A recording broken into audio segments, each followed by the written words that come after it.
47 species sent their representatives to the Galactic Assembly that day. They came to discuss what they called the human question.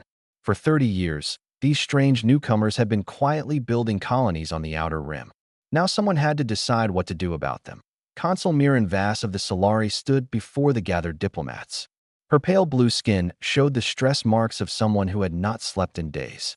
She held a data tablet containing intelligence reports that had taken her people 8 years to compile. "Honored representatives," she began, "I must warn you about the humans." Laughter rippled through the chamber. The Solari were a conquered people, vassals of the Caliph hegemony. What could they possibly know about threats? Mirren Vass continued despite the mockery. Their homeworld is classified as a Class 12 death world. Gravity that would crush most species. Weather systems that destroy entire regions. Predators in every ecosystem. A star that constantly bombards the surface with radiation. More laughter. Grand Admiral Vornis of the Caliph hegemony rose from his seat. He was an impressive figure, nearly 3 meters tall, his scaled skin the deep purple of Caliph nobility. "No sentient species survives such conditions," he declared. "Your reports are fantasy." "I have been to Earth," Mirren Vass said quietly. "I walked their streets. I studied their history. They did not merely survive their world. They conquered it. They tamed the predators. They controlled the weather. They split the atom and used it for both energy and weapons. Against themselves." The chamber grew slightly quieter. "Their history is written in blood," she continued. "They have fought wars that killed millions of their own kind. They survived ice ages, plagues, and disasters that should have ended them a dozen times. Every generation, their world tried to kill them. Every generation, they refused to die." Grand Admiral Vornis made a dismissive sound. "Ancient history. What matters is the present. They have barely discovered faster than light travel. They have perhaps 40 warships. We have thousands. They are primitives playing at being a star-faring civilization. They are survivors," Mirren Vass insisted. "There is a difference." Vornis stepped forward, his military decorations gleaming under the chamber lights. "I have commanded fleets for 3 centuries. My people have dominated this sector for 3,000 years. We conquered your Solari ancestors 200 years ago, and you expect me to fear these humans. I expect you to respect them. I respect nothing that has not earned it through strength." Vornis turned to address the full assembly. "The humans have expanded into territory claimed by the Caliph hegemony. This is unacceptable. I will take my 3rd Armada and correct this situation. Within 1 cycle, the human question will be answered permanently." Mirren Vass made one final attempt. "Grand Admiral, I beg you to reconsider. When humans lose something they love, they do not grieve and move on. They remember, they plan, and then they take vengeance. Not because it is practical, but because they cannot do otherwise. It is in their nature." Vornis smiled, showing rows of sharp teeth. "Then we shall give them something worthy to mourn." The assembly voted. 39 species supported the Caliph action. 6 abstained. Only the Solari voted against. 3 days later, the Caliph 3rd Armada assembled at the edge of human space. 400 warships, each one carrying enough firepower to destroy a small moon. Grand Admiral Vornis reviewed his fleet from the bridge of his flagship, the Throne of Dominion. "Set course for New Brisbane," he commanded. "Best speed." In the observation gallery, Mirren Vass watched the Armada jump to faster than light. She had done everything she could through official channels. Now she would do what she must through unofficial ones. She returned to her quarters and activated a hidden communication device. The signal would take hours to reach its destination, but it would arrive before the Caliph fleet. Her message was simple. "The Caliph are coming. For 100 ships. They intend to make an example. Warn your people. Prepare." She did not know if it would matter. The humans had perhaps 1 or 2 ships in that region. Against 400, mathematics said they had no chance. But Mirren Vass had studied human history. She had read about Thermopylae, about Stalingrad, about dozens of battles where humans faced impossible odds. Sometimes they lost, but they never lost quietly. They never lost cheaply. And sometimes, against all reason, they won. She closed her eyes and whispered a Solari prayer for the dead. Whether those dead would be human or Caliph, she could not say. Perhaps both. 6 hours before the end of the world, Governor Ador and Kim received a message from a Solari diplomat she had never met. The message contained fleet positions, arrival times, and a single recommendation: hide. New Brisbane was a frontier colony. 2.3 million people lived in its cities, worked its farms, and built their futures under an alien sun. They had one defense outpost, one orbital station, and exactly one warship. Governor Nkem called Captain Riva Okonkwo. For 100 ships, Okonkwo repeated, her voice flat. She was a woman in her 50s, her dark skin marked by scars from battles most people had never heard of. She had commanded the UES Silent Thunder for 12 years. What can you do? The governor asked. Okonkwo was quiet for a long moment. Her ship was a Phantom-class stealth cruiser. Fast, deadly, and nearly invisible when properly hidden. But one ship against 400 was not a battle. It was a mathematical certainty of death. I can watch, she finally said. I can wait. And when the time is right, I can make them pay. That is not a victory. No, but it is the beginning of one. The Silent Thunder powered down everything non-essential. Life support dropped to minimum. Lights went dark. The crew wrapped themselves in thermal blankets and breathed recycled air that grew staler by the hour. They became a hole in space, invisible to every sensor the galaxy had ever invented. The Caliph Armada arrived exactly when the Solari warning had predicted. 400 warships dropped out of faster-than-light travel in perfect formation. They spread across the system like a net, cutting off every escape route. The Throne of Dominion, Grand Admiral Vornis's flagship, took position directly above New Brisbane. Vornis broadcast his demands across every frequency. Humans of this world, you have one standard hour to comply. Surrender unconditionally. Evacuate all claimed territories. Deliver your leadership for corrective processing. Failure to comply will result in immediate military action. Governor Nkem stood in her office, watching the massive warships fill her sky. Her staff waited for her response. Some were crying. Others were praying. A few had already started writing goodbye messages to families on other worlds. She walked to the communication console and opened a channel to the Caliph flagship. This is Governor Adora Nkem of New Brisbane Colony. Your terms are rejected. There was a moment of silence. Then Vornis responded, his voice thick with contempt. Rejected? You have no military forces. You have no defenses. On what grounds do you reject anything? Nkem thought of her grandmother, who had survived a war on Earth that killed millions. She thought of her father, who had built this colony from nothing with his bare hands. She thought of every human who had ever stood against impossible odds and refused to kneel. On the grounds that we are human, she said, and we do not surrender. Vornis laughed. Then you will burn. The bombardment began 7 minutes later. Kinetic projectiles the size of buildings fell from orbit. They struck New Brisbane's capital at 10 kilometers per second. The impact vaporized everything within 5 kilometers instantly. Secondary impacts followed, targeting industrial centers, power plants, and population clusters that in the first hour, 300,000 people died. The Silent Thunder drifted in the outer system, passive sensors recording everything. Lieutenant Dara Singh sat at the tactical console, tears streaming down his face as he cataloged each strike. Chief Engineer Oleg Petrov monitored the enemy fleet's positions with cold precision. Ensign Yuki Tanaka tracked communications, building a map of the Caliph command structure. Captain Okonkwo watched in silence.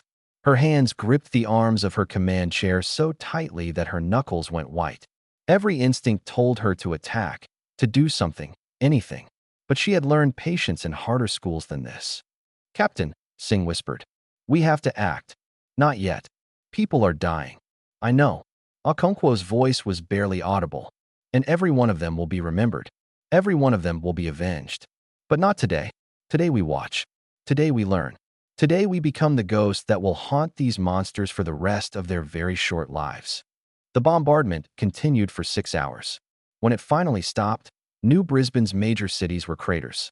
The survivors huddled in underground shelters, listening to Caliph announcements about pacification zones and compliance requirements. Okonkwo opened her personal log and recorded a single entry. Stardate 2847.3. The Caliph hegemony has murdered 300,000 human civilians on New Brisbane. They believe we are beaten. They believe we will submit. They understand nothing about our species. We do not forgive. We do not forget. And we never, ever stop. She closed the log and turned to her crew. Rest while you can. In 3 days, we start killing. 72 hours of darkness. 72 hours of silence. 72 hours of cold that seeped into bones and made every breath a small battle. The crew of the Silent Thunder had become creatures of patience. They moved slowly to conserve heat. They spoke in whispers to conserve oxygen. They watched the enemy through passive sensors that collected data without revealing their presence. Ensign Yuki Tanaka had spent those 3 days mapping the Caliph communication network. She knew every frequency they used, every encryption key they shared, every patrol schedule they followed. The enemy had no idea they were being studied. Lieutenant Singh had identified every ship in the enemy fleet. He knew their weapons, their weaknesses, their patterns. He had marked 48 patrol vessels that operated alone, away from the main formation. Easy targets. Chief Engineer Petrov had kept the ship alive through impossible conditions. He had rerouted power from everything non-essential, created heat recycling systems from spare parts, and somehow maintained the weapon systems at full readiness despite 3 days of total blackout. Captain Okonkwo had spent those 3 days planning. On the 4th morning, she gathered her crew in the darkened bridge. Breath misted in the cold air. Faces were pale from exhaustion and stress, but their eyes were hard. The enemy believes we are gone, Okonkwo said quietly. They believe New Brisbane is conquered. They believe humans are broken. Today we teach them otherwise. She turned to Tanaka. Status of the communication hack. Ready, Captain. I can broadcast on every Caliph frequency simultaneously. Military, civilian, occupation forces. All of them at once. And our weapons. Singh answered.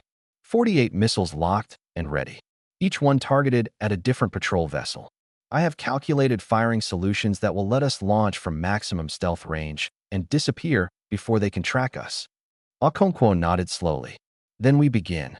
The Silent Thunder's first action was not a missile launch. It was a message that at exactly noon local time. Every Caliph ship in the system received the same transmission. Every ground unit heard it. Every occupied city square played it through hijacked speakers. The transmission began with Grand Admiral Vornis's own voice, ordering the bombardment. Then it showed footage of the destruction, the fires, the bodies. Then it displayed a simple message in perfect Caliph script. We remember. We are coming. Start running. Panic spread through the occupation forces within minutes. Officers screamed at technicians to find the source of the broadcast. Patrol ships began scanning wildly in all directions.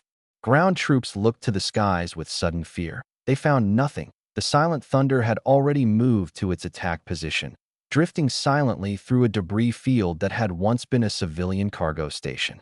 Okonkwo watched the chaos unfold through her sensors and allowed herself a small smile. They are scared, she observed. Good. Fear makes people stupid. Lieutenant Singh, you may fire when ready. 48 missiles launched in perfect sequence. They flew cold and dark, using only passive guidance systems, leaving no exhaust trails or energy signatures. The Caliph never saw them coming. 48 patrol vessels exploded in perfect synchronization. Fire blossomed across the system as ship after ship died in the same instant. By the time the Caliph realized what had happened, the Silent Thunder was gone. It had already moved to a new position, powered down, invisible again. Underlord Brockes rushed to the bridge of the Throne of Dominion with damage reports. His face was pale with shock. Grand Admiral, we have lost 48 ships. All patrol vessels in the outer system. The attack came from nowhere. We cannot locate the enemy. Vornis stared at the casualty list. 48 ships. Nearly 10% of his patrol forces. Destroyed in a single strike by an enemy they could not find. One ship, he muttered. The report said they had one ship in this system. It would appear the reports were accurate, Grand Admiral. One ship killed 48 of mine. Brockes hesitated. It would appear so. Vornis slammed his fist against his command throne. Find them. Deploy 200 ships to search the system. Use active sensors at maximum power. Scan every asteroid, every debris field, every shadow. I want that human vessel found and destroyed. And if they strike again while our forces are spread thin. Vornis glared at his subordinate.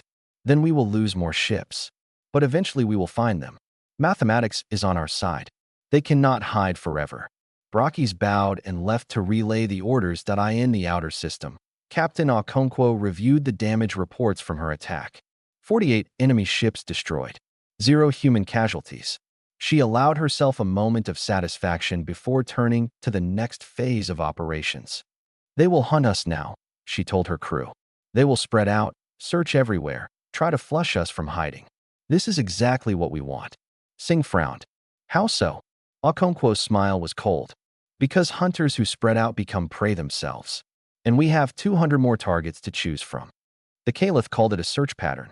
200 warships spread across the system in a grid formation, sensors at maximum power, hunting for a single human vessel that had killed 48 of their comrades. Captain Okonkwo called it a target-rich environment. For 48 hours, the Silent Thunder did not fight like a warship. It fought like a disease. Patient, persistent, impossible to cure. The first lesson came when a Caliph supply convoy tried to reach the occupation forces on New Brisbane. 12 cargo ships carrying food, ammunition, and medical supplies. For escort vessels protecting them, the escorts died first. Silent missiles from nowhere, punching through shields before the crews even knew they were under attack. Then the cargo ships began exploding one by one, their precious supplies scattered into the void. The Caliph sent 20 ships to investigate. They found wreckage, debris, and nothing else. The second lesson came at the jump points. The Silent Thunder had mined them with stealth warheads that drifted like rocks until a Caliph ship came close enough to trigger them. 3 destroyers learned this lesson the hard way. Their deaths sent a message. Running was not an option. The third lesson was the broadcasts. Every few hours, Tanaka would hack into the Caliph communication network and send new messages. Sometimes it was propaganda, showing the Caliph atrocities to their own crews. Sometimes it was false orders, sending hunter groups chasing phantoms in empty space. Sometimes it was just silence on channels that should have been active, making the enemy wonder what had gone wrong. Morale in the Caliph fleet collapsed like a building with no foundation. Underlord Brockies presented the reports to Grand Admiral Vornis with visible reluctance. 16 more ships destroyed. 23 damaged beyond immediate repair. Fuel consumption had tripled as the fleet chased ghosts across the system. Crews were reporting sensor contacts that did not exist. 3 captains had formally requested permission to withdraw. Vornis executed one of those captains publicly, broadcasting the execution to the entire fleet. Cowardice will be punished with death, he announced. We will find this human ship and destroy it. Anyone who suggests retreat will share this traitor's fate. The executions stopped the withdrawal requests. They did not stop the feared eye in the outer system. The Silent Thunder drifted through an asteroid field, watching its hunters become its prey. Chief Engineer Petrov reported that the reactor was showing strain from constant power cycling. Their ammunition was running low. 12 missiles remained. Captain Okonkwo studied the tactical display. The enemy was adapting. Their search patterns were tightening. They were learning to avoid isolated positions, traveling in groups of 5 or more. They are getting smarter, Singh observed. Not smart enough. Okonkwo pointed to a cluster of ships near the flagship. They have pulled their best vessels back to protect Vornis. That means their outer patrols are weaker than before. We cannot keep this up forever, Captain. We are running out of weapons. We do not need forever. We need 3 weeks. Singh frowned. 3 weeks. Earth has received word of what happened here. The Colonial Defense Fleet is mobilizing. 37 ships. They will arrive in 3 weeks. Can we survive 3 weeks? Okonkwo did not answer immediately. She looked at each of her crew in turn. They were exhausted, pushed beyond normal human limits. But they were still fighting, still believing. We can survive anything, she finally said. We are human. That is what we do. She turned back to the tactical display. But we are not going to simply survive. We are going to win. Tanaka looked up from her console. Captain, I have finished analyzing the enemy command encryption. I know their codes. I know their protocols. I know exactly where Vornis will be at any given time. A slow smile spread across Okonkwo's face. Then we do not need 3 weeks. We need 1 good shot. Singh understood immediately. You want to kill the flagship. I want to kill Vornis. Cut off the head, and the body dies. These Caliph follow orders because they fear their commander. Remove the commander, and they will have nothing left but fear itself. How? We have 12 missiles. The flagship has shields that could stop 100. Okonkwo's smile grew colder. We are not going to use missiles. She brought up a schematic of the Throne of Dominion on the main display. A massive dreadnought, nearly 2 kilometers long, bristling with weapons and armor. We are going to use the Silent Thunder itself. The bridge went silent. Every crew member understood what she was suggesting. A ramming attack, Petrov said quietly. A precision strike, Okonkwo corrected. We uncloak at point-blank range, fire everything we have to drop their shields, then impact their bridge section. We evacuate and escape pods before collision. The timing would have to be perfect. Then we make it perfect. She looked at her crew again. I will not order anyone to do this. This is volunteer only. If anyone wants to transfer to an escape pod now, I will not think less of them. No one moved. Singh spoke for all of them. We stay together, Captain. Until the end. Okonkwo nodded slowly. Then let us end this.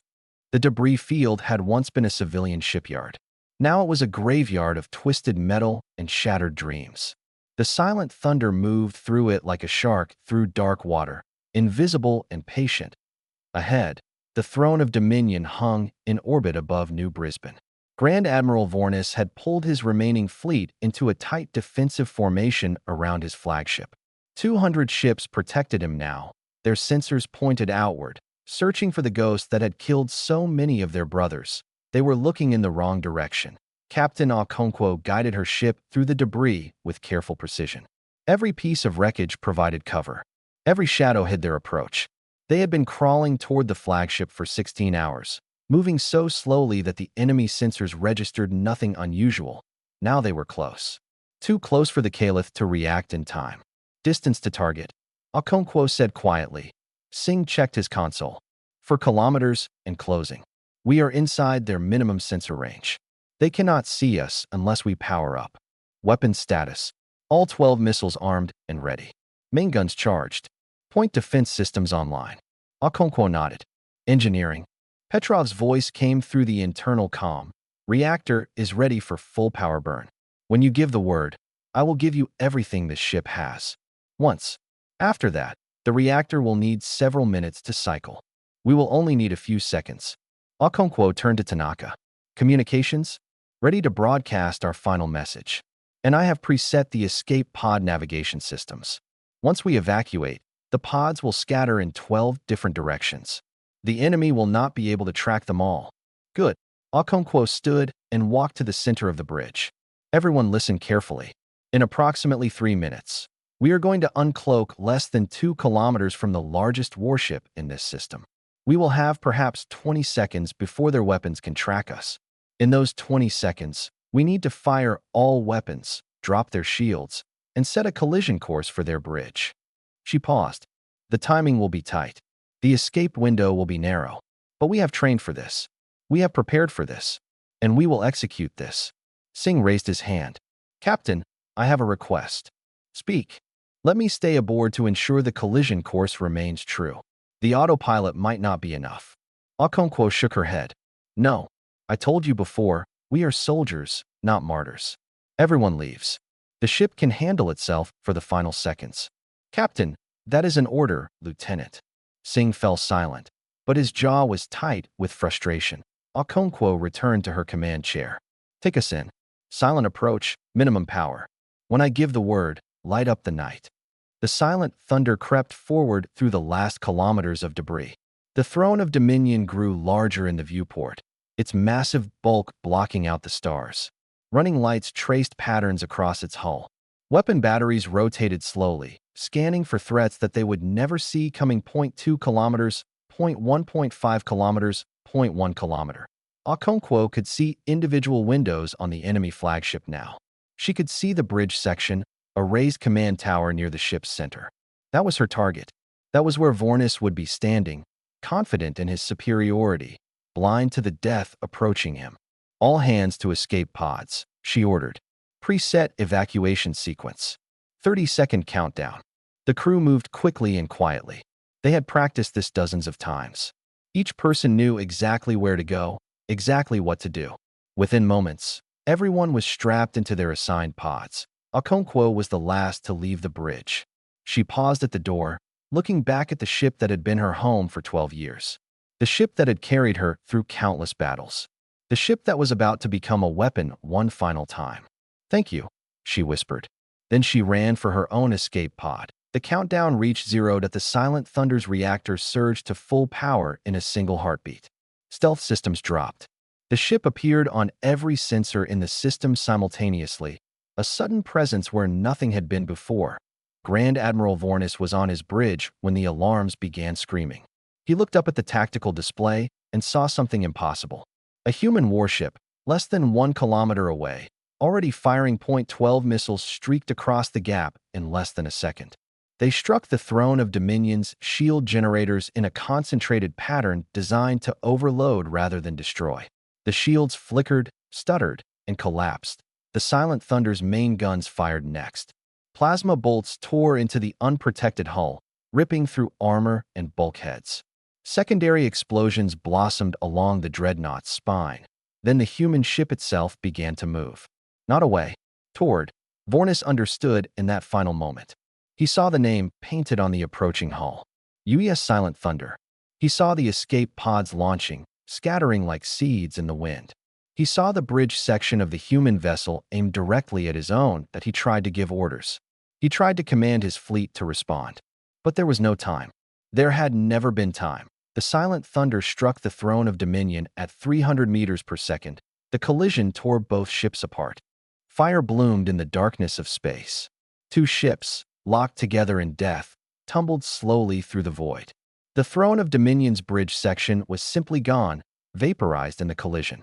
Secondary explosions rippled through the dreadnought as power systems failed and ammunition cooked off.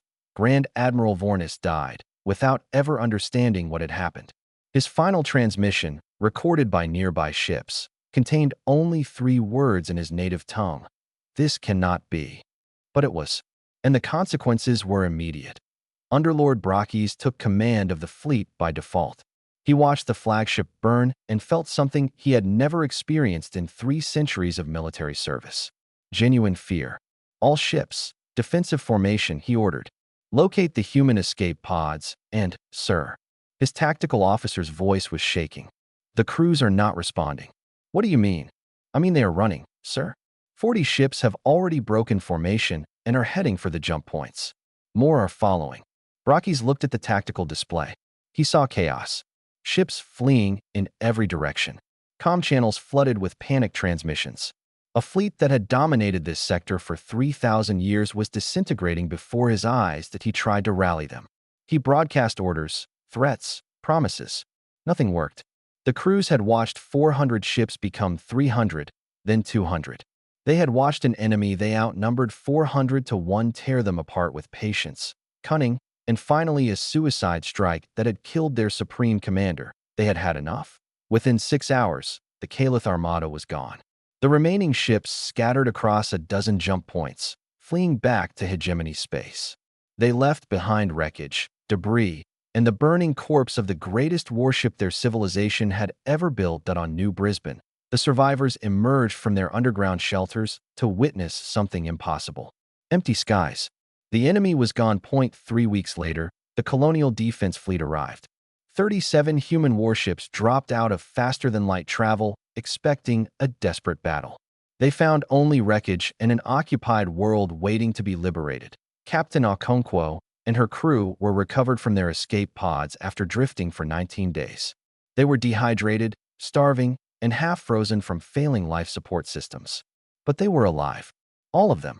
The medical officer who examined Okonkwo asked how she had survived. She smiled weakly and said, "We are human. Survival is what we do." The news spread across the galaxy within days. A single human warship had defeated an armada of 400. A species that had barely discovered faster-than-light travel 50 years ago had destroyed the Caliph hegemony's finest fleet. The Galactic Assembly convened an emergency session. Representatives who had laughed at Miran Vass's warnings now sat in stunned silence. The Caliph delegate was notably absent. Speaker Tholis addressed the chamber. "We have received a formal communication from the human government. They request full diplomatic recognition and integration into galactic society." Murmurs filled the room. Full recognition was reserved for major powers. species that had proven themselves worthy of respect. What are their terms? Someone asked. Miranvas stood. She had been invited to read the human response. The humans request nothing. They demand nothing. But they asked me to deliver this message to the assembly. She activated a holographic display. A human woman appeared, wearing a simple military uniform. Captain Riva Okonkwo, her face still showing the strain of her ordeal, spoke directly to the gathered representatives. People of the galaxy, we did not ask for this war. We did not seek conflict with the Caliph or anyone else. We came to the stars hoping to find friends, trading partners, fellow travelers on the great journey of discovery. Instead, we found arrogance, contempt, and unprovoked aggression. Her voice hardened. 300,000 of our people died on New Brisbane. Civilians, children, families. They died because the Caliph believed we were too weak to defend ourselves, too primitive to matter, too young to be respected. They were wrong. We are humanity. We evolved on a world that tried to kill us every single day for 4 billion years.